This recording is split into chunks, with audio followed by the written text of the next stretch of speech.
진로를 선택하는 가장 올바른 선택. 진로 레시피. 안녕하세요. 진로 레시피입니다. Money never sleeps. 돈은 잠들지 않는다. 제가 개인적으로 좋아하는 영화 월스트리트의 부제인데요. 아마 진로 선택에서 아마 빼놓을 수 없는 판단 기준이 돈인 것 같습니다. 그런 면에서 참 중요한 이야기인데 아마 그런 기준에서 본다면 오늘 저희 진로 레시피에서 다루는 업종이 가장 안정적이지 않을까 싶습니다. 오늘 저희 진로 레시피에서는 금융권의 꿈을 가지고 있는 청소년들을 위해 준비했습니다. 금융 분야에 관심이 있는 청소년과 학부모님들에게는 많은 도움이 되실 거라 확신합니다. 그래서 오늘 저희 진로 레시피에 보신 분은 오랫동안 금융권에서 파생상품 전문가로 일을 하시다가 최근에 커리어 엑셀러레이터라는 직업으로 변신해 활동하고 있는 분이십니다. 예전에 JP모간, 한국투자증권 등에서 이제 파생상품 전문가로 활약을 하셨고 생초보, ELS, ELW 좀 생소하시죠? 황금 수익률 따라잡기의 저자이기도 하시고 텔레비에도 나오셨어요. 이데일리 TV의 즐거운 ELW 투자라는 곳의 방송 진행자로도 활동을 하셨습니다. 그리고 이기는 취업의 저자이기도 하신 김나희 씨를 모셨습니다. 안녕하세요. 안녕하세요. 김나희입니다. 되게 용어들이 아주 ELS, ELW 아주 그냥 못 알아먹겠습니다. 네, 생소하시죠. 예. 그래서 제가 이 생소한 상품들을 예. 조금 더 쉽게 다가가게 하기 위한 그런 일들을 했었습니다. 금융권에서는요. 네.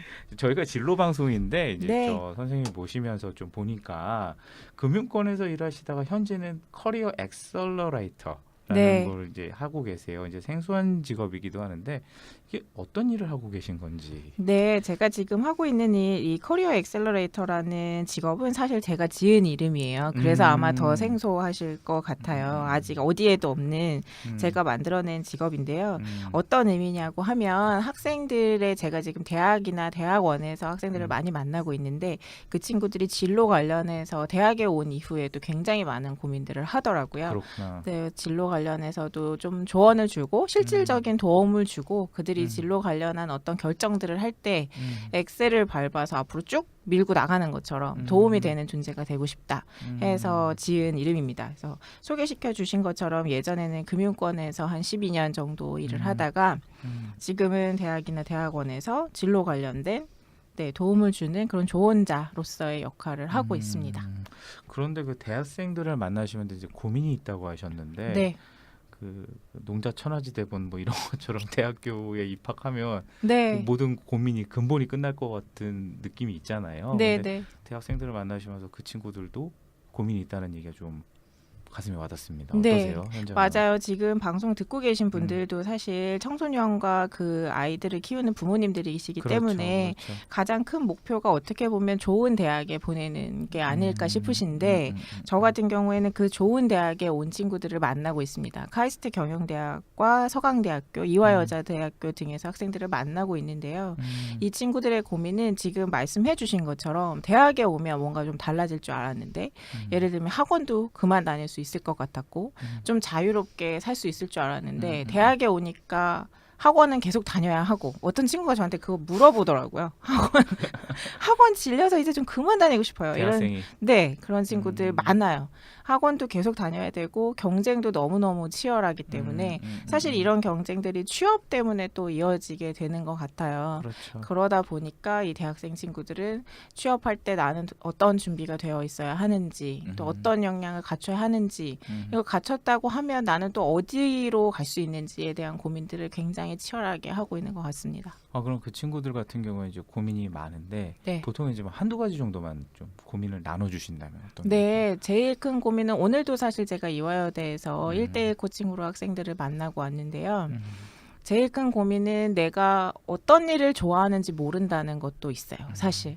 전공을 선택했잖아요. 네, 전공을 선택했는데 참 안타깝게도 성적에 맞춰서 전공을 선택한 거지 나의 자유의지로 주도적으로 하지 않았기 때문에 그때는 아무래도 고등학교 졸업하고 대학에 갈 무렵에는 자기의 뜻보다는 부모님의 뜻 혹은 학교 선생님이 너는 성적이 이러니까 이쪽으로 가면 좋을 것 같아 이런 조언을 해주셔서 온 친구들이 아직도 굉장히 많은 게 사실인 것 같아요. 그래서 이제 나는 대학을 졸업하고 일을 시작해야 되는데 내가 좋아하는 게 뭔지 도대체 모르겠어요.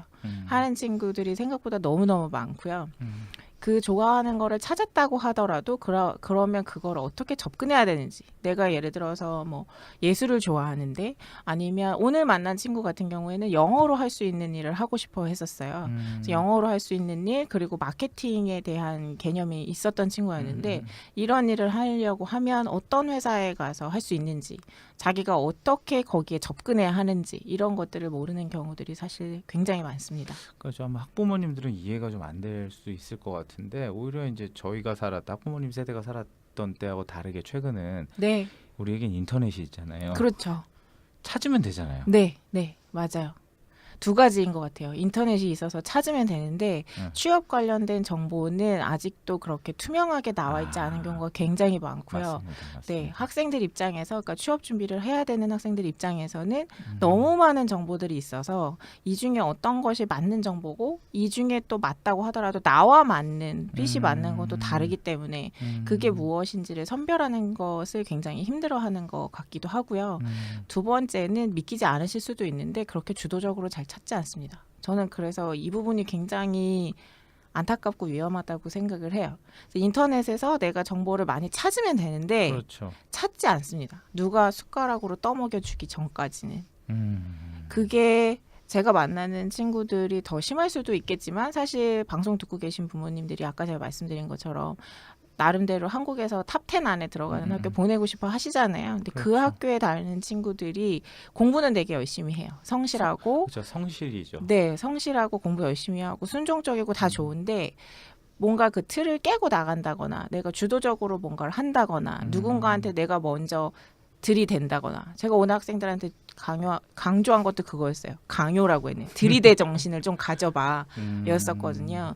그런 친구들은 사실 드물어요. 그래서 되게 안타깝고 아쉽게 생각하고 있습니다. 그러니까 또 들으면 답이 있을 것 같은데 저희는 이제 그런 시대 그런 나이를 지나서 어렵나 싶긴 한데 또 그걸 처음 하는 친구들은 두렵기도 할 거예요. 아마. 네, 그리고 요새 그 취업률이 굉장히 낮아지고 저조하죠. 있거든요. 네, 너무너무 저조해서 요새 친구들의 스펙을 들으시면, 소위 말해서 그 자격 요건을 들으시면 부모님들 깜짝 놀라실 것 같아요. 그러니까요. 애지간한 학교, 대학교 졸업해서도 뭐 4.5 만점에 4.0을 넘는 친구들이 굉장히 많고요. 저도 그거 본 적 있습니다. 저희, 네, 부모님들 그렇게까지 사실 네, 저희는 네, 네. 공부 안 해도 되는 네. 세대였는데 네네. 지금 친구들은 4.5에 뭐 4.0, 4.2 이런 친구들 많고요. 네네. 토익 990 만점에 990인 친구들 수두룩합니다. 그렇죠. 네. 그런 얘기 들으면 참. 근데 너무 또 겁내진 또 그런 얘기 들으면 우리 아이도 또 그렇게 해야 되나 네, 또 걱정이 되시기도 하는데 또 너무 거기 그런 기준에 또 안 쫓아가도 되겠죠. 그렇죠. 왜냐하면 제가 생각하기에 그렇게 맹목적으로 경쟁이 되는 이유 중에 하나는 잘 모르기 때문이거든요. 그러니까 자기의 방향이 오히려 확실하고 자기가 무엇을 잘하고 싶은지가 확실한 친구들은 그렇게 경쟁적으로 하지 않아도 되고 할 필요도 없는데 그게 잘 모르는 상황에서 일단 뭔가는 쌓아놓고 봐야 된다고 하는 그런 생각 때문에 오히려 영어 점수를 높여야 된다거나 자격증을 따야 된다거나 이런 쪽으로 가는 것 같아요.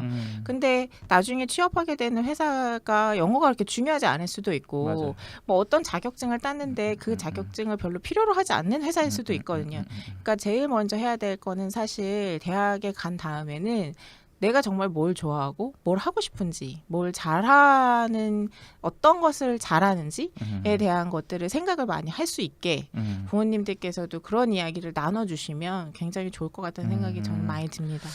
오늘 또 지금 시작한 지 10분 됐는데 되게 또 좋은 얘기 많이 해주셔가지고 준비한 대본이 너무 교훈적으로 가나요? 아니요. 이 주제 대본이 있지만 이걸로 바꿔볼까라는 생각을 지금 진행을 하면서 막 했습니다. 하지만 저희 인사드린 대로 오늘은 금융권에 대해서 준비를 했기 때문에 한번 금융권에 대한 이야기를 한번 얘기를 나눠보도록 하겠습니다. 금융권 하면 좀 포괄적인 것 같아요. 그러니까 TV를 봐도 그러니까 뭐 노래를 하면 다 알 거예요. 그러니까 되게 뭐 많은 금융권 광고들이 나와요. 맞아요. 그러니까 대출 광고에서부터 시작해서 어디가 어디 그 구분도 너무 많아가지고 네. 좀 분류를 해주셨으면 좋겠어요. 금융권은 네. 무슨 업계가 있고 뭐 어디까지가 금융권이라고 하고 좀 그런 부분 설명 네, 부탁드리겠습니다. 보통 금융권은 뭐 제1금융, 제2금융, 제3금융 이렇게 나눠지기도 하는데요. 쉽게 생각하시기에는 제일 먼저는 은행 생각하시면 될 것 같고요. 신한은행, 뭐 KB국민은행, 기업은행 이런 4대 은행들을 생각하시면 되고 그 다음에는 증권 쪽이 있습니다. 이게 나중에 제가 수익 구조에 따라서 어떻게 나눠지는지도 말씀드리면 좋을 것 같은데요.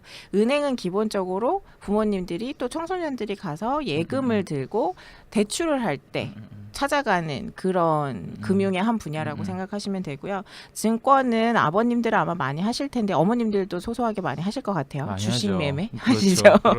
많이 하죠. 네, 주식 하시느라고 잘 알게 되실 텐데 증권 회사들은 뭐 익히 알고 계시는 삼성증권, 한국투자증권, 뭐 NH우투, 미래에셋해우 이런 회사들을 증권 회사라고 하고요. 이 증권 회사들은 기본적으로 브로커리지 그 주식 매매 수수료로 여태까지는 돈을 많이 벌어왔었는데 앞으로는 이 수익 구조가 많이 달라지게 될 것 그렇죠. 많이 같습니다. 낮아지기도 했죠. 네, 그리고 그 다음으로는 카드사들도 사실 은행계 카드사와 전업계 카드사 이렇게 나누어요. 은행계 카드사는 신한카드, KB국민카드, 은행에 속해 있는 하나의 계열사로 자리 잡고 있는 회사들을 이야기하고요. 전업계 카드는 현대카드하고 삼성카드 생각하시면 될 것 같아요. 그 카드 사업 자체를 전업으로 하는 회사들을 카드사라고 하고 이 외에 또 보험도 있죠. 삼성화재, 뭐 삼성생명. 그래서 어머님들 보험 많이들 갖고 계시잖아요. 그래서 생명보험이냐, 실손보험이냐에 따라서 또 다루는 상품이 다르기 때문에 회사들이 또 나눠집니다. 네, 그리고 요새 이제 대출 관련해서 뭐 이런 회사들도 있고요. 대부업체들도 있고 너무 많죠. 요새 또 주목해야 되는 금융권의 한 부분은 인터넷과 관련된 부분이에요. 카뱅 지금 난리죠. 카카오뱅크.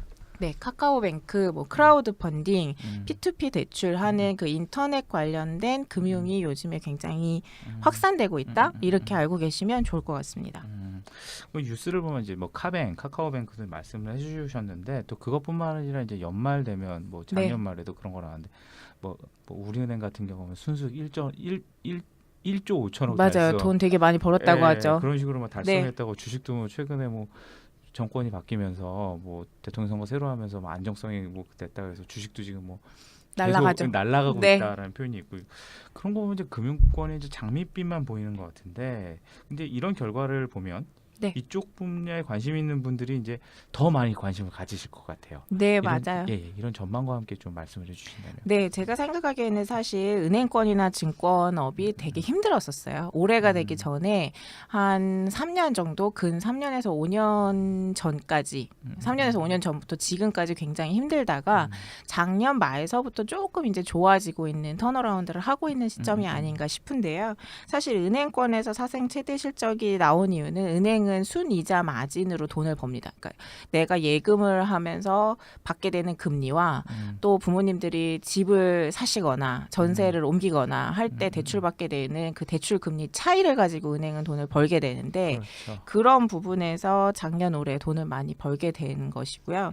주식 같은 경우에는 이제 아까 말씀하신 것처럼 정권이 바뀌고 우리나라의 불확실성이 어느 정도 좀 제거가 된 거죠. 그래서 예전에는 이 나라에 투자하는 외국인들도 한국 어떻게 될지 모르겠다, 너무 불안하다 하다가 그런 돈들이 이제 주식시장으로 다시 들어오면서 다시 한번 레벨업하는 과정을 거치고 있는 것 같아요. 그래서 아무래도 예전보다는 채용 환경이 좋아지고 있다. 그렇지만 아직까지 그렇게 아주 해가 쨍쨍한 상황은 아니고요.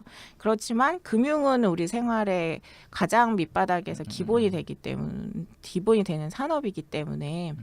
아무래도 이제 분위기가 좀 좋아지면 이런 부분에서 좀 긍정적으로 보여지지 않을까, 바뀌어지지 않을까 하는 생각은 듭니다. 아, 예. 네, 그럼 이제 지금 말씀하신 은행권이 이제 돈 버는 방법, 그 네. 금리 차이, 네, 그러니까 내가 빌린 돈과 빌려준 돈의 그 금리 차이로 이제 수익을 낸다고 하셨는데 금융권에 들어오는 친구들은 그걸 알면 좀 좋을 것 같아요. 네, 맞아요. 내가 가는 곳에 어떻게 돈을 버는지 알면 네, 그거에 맞춰 내가 마인드닝을 하거나 하면 이제 뭐 준비를 하기도 도움이 될 것 같아요. 네, 그래서 그 부분을 좀 더 이제 좀 질문을 드리고 싶은데 네, 각 금융권별로, 그러니까 금융기관의 아까 종류별로 뭐 대출, 뭐 은행, 증권 이런 분류별로 그 분류별로 네. 이제 돈을 버는 방법 이제 구조를 좀 설명 네, 부탁드리겠습니다. 먼저 은행이 제일 익숙해하실 거니까 제가 은행을 말씀드리면 아까 첫 번째로 순이자 마진이라는 부분을 말씀드렸는데요. 내가 예금할 때 받는 금리와 대출할 때 받게 되는 금리. 예를 들면 지금 은행 금리가 한 1.25%, 1.5% 정도밖에 안 돼서 예금 금리. 네, 예전에 제가 응파를 보니까 응답하라 시리즈를 보니까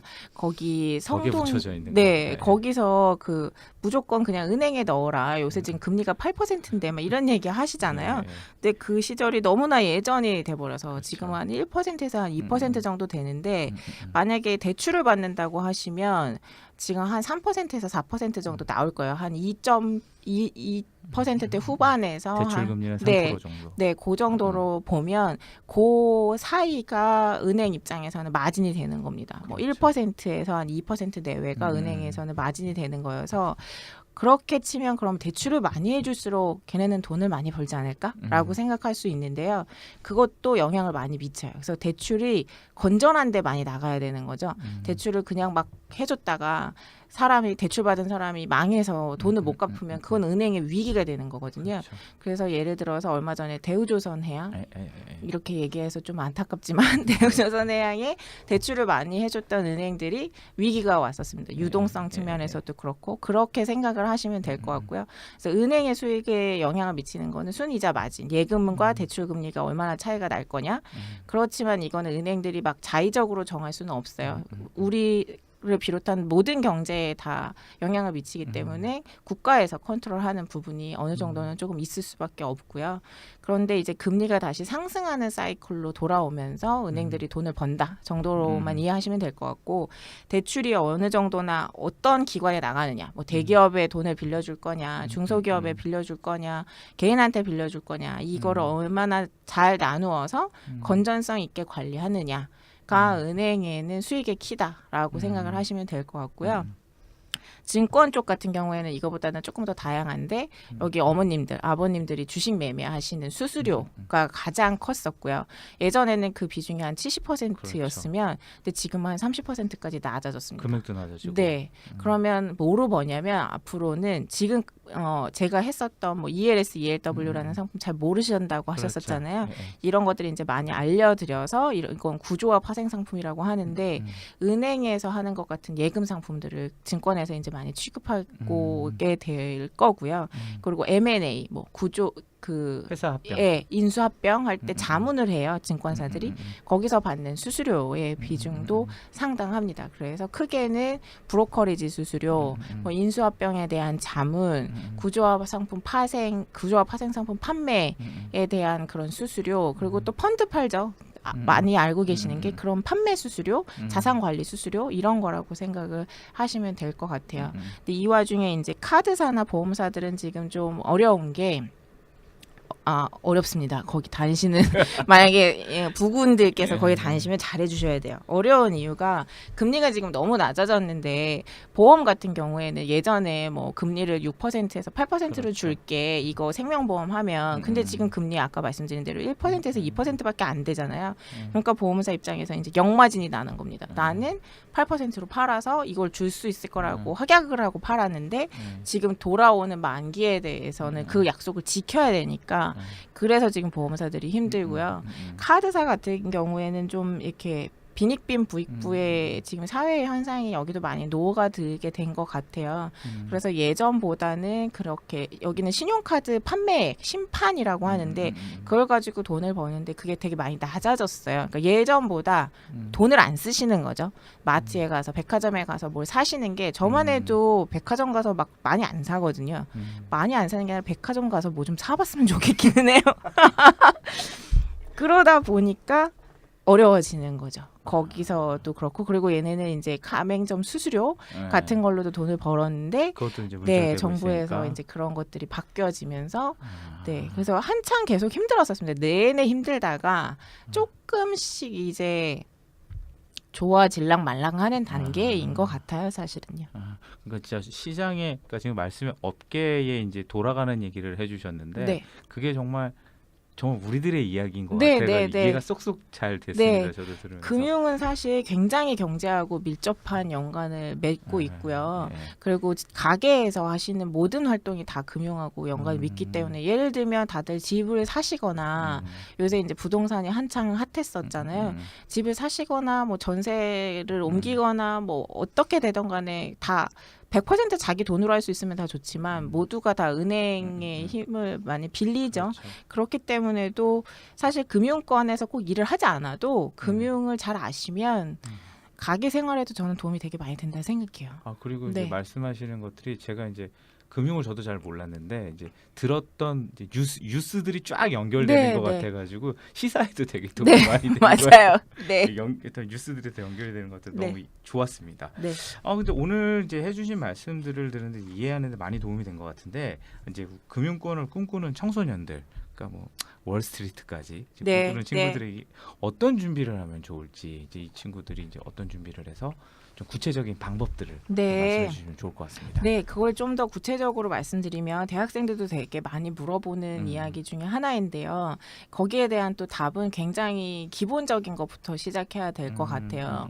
신문을 많이 보시고 책을 많이 보셔야 되고요. 왜냐하면 지금 말씀 주신 것처럼 금융 환경이나 금융에서 일을 하는 거는 굉장히 경제나 우리 사회의 문제하고 밀접하게 연관이 되어 있기 때문에 이 사회가 어떻게 돌아가는지 왜 그런 일이 일어나는지를 이해하지 않으면 일을 할 수가 없거든요. 그래서 그런 측면에서도 신문을 진짜 많이 읽으셔야 되고요. 경제신문 특히 많이 보시고 책도 많이 보셔야 되고 그리고 아무래도 앞으로 금융권이 제가 생각하기엔 되게 보수적인 집단 중에 하나인데 카카오뱅크의 지금 이런 붐과 더불어서 굉장히 많은 변화가 일어날 거라고 생각을 합니다. 지금 시중은행들이 카카오뱅크 저렇게까지 잘 될 줄 몰랐는데 다들 냈더라고요. 네, 어떡하지? 막 이러고 있는 인터넷뱅 그걸 다 냈더라고요. 네, 너무 상황이라 빠르게. 대학생들, 그러니까 신입 채용 같은 경우에는 IT 인력을 예전보다 훨씬 많이 이제 뽑기 시작하고요. 그러니까요. 사실 금융뿐만 아니라 다른 데들도 이제 데이터에 대한 그런 상경계보다는 마인드셋이나 IT가 더 네. 그리고 뭐 기술적인 부분들을 중요하게 볼 수밖에 없기 때문에 사실 얼마 전에 미국의 대표적인 그런 투자은행이죠. 골드만삭스는 우리는 더 이상 금융회사가 아니라 IT 회사야라고 이야기를 하면서 그쪽 인력들을 채용하고 있거든요. 그래서 시사나 책을 많이 읽으시면서 경제 환경이 어떻게 달라지고 있는지를 보셔야 하는 거는 기본이고 여기에서 지금 어떤 변화들이 일어나고 있는지를 이제 그렇게 읽어보시라는 거고요. 앞으로 통계나 데이터에 대한 부분들이 금융에서 훨씬 더 중요해질 거라는 생각이 많이 들어요. 왜냐하면 지금 시티은행 같은 경우에 기존 점포의 80%를 지금 정리하고 있습니다. 그러니까 맞죠. 지금 듣고 계신 부모님들도 별로 그렇게 은행에 걸어가서 뭔가 일을 하지 않으실 거세요. 그렇죠. 모바일이나 인터넷으로 많이 하실 거여서 그쪽으로 다 바뀌고 있다라고 하면 그런 스킬셋들을 가질 수 있는 준비가 좀 돼야 될 것 같고요. 그래서 아주 뭐 구체적으로 말씀드리면 뭐 프로그래밍이나 뭐 데이터 분석이나 이런 것들을 좀 앞으로 생각해야 되긴 하지만 이거의 기본은 왜 이것들이 필요한지에 대해서 알고 접근하는 거랑 맞아요. 네 그냥 무작정 이게 앞으로 트렌드가 될 거니까 하는 건 다르거든요. 근데 사실 제가 학생들을 많이 만나보면 왜 이게 이렇게 바뀌고 있는지에 대해서 관심을 많이 가진 친구들이 오히려 후자, 뭐 프로그래밍이든 뭐 파이썬이든 요새 대학생들 막 그런 거 하거든요. 하면 오히려 그걸 더 쉽게 받아들일 수가 있는데 맹목적으로 스킬셋을 갖추고 있다가 그러니까 이걸 왜 했어요라고 물어보면 대답 못하는 친구들 많아요. 그러면 그게 오히려 더 안 좋아질 수 있다는 거죠. 자괴감이 들고 그 학생들 입장에서. 그렇죠. 네. 방향성을 잊어버리니까 네, 네. 더 깊게도 못 들어갈 것 같아요. 네. 얘기를 들어보니까. 네. 오늘 저 금융권의 이야기를 들으면서 저도 그냥 방송으로 준비를 했었는데 들으면서 네. 저도 참 도움이 많이 된 것 같습니다. 이 제가 지금 드리는 말은 예전에 그 레바논의 시인이자 철학자 화가였던 칼릴 지브란이 한 말인데요. 굶주린 야만인은 나무에서 과일을 따서 그거를 먹는다. 하지만 개화된 사회에서는 배고픈 시민은 나무에서 과일을 딴 사람에게서 그것을 산 사람에게서 그것을 산 또 다른 사람에게서 그것을 산다. 아마 점점 발전하는 사회에서 금융의 발전은 당연한 것처럼 느껴집니다. 오늘 저희의 말이 그리고 저희의 방송이 많은 분들에게 도움이 되셨으면 좋겠습니다. 이제까지 진로 레시피였습니다. 감사합니다.